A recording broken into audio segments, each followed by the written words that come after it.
Ayaw ba na? Shuhai Macau departure. Ito kami nakaliwa. Tapos, Shuhai Hong Kong departure. Dito rin. So, last year, dito kami. China to Macau. Then, ngayon, China to Hong Kong na naman. Dito talaga ang exit ng from China, guys. So, twice ko na napuntahan to dito. Bukas uwi namin sa Philippines. Take kami one day ulit. Hong Kong.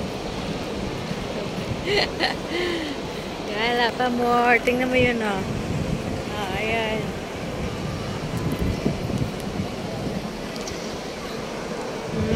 Sige, Aura! Guys, talaga kami si R.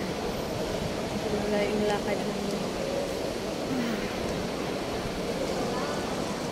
Thank you.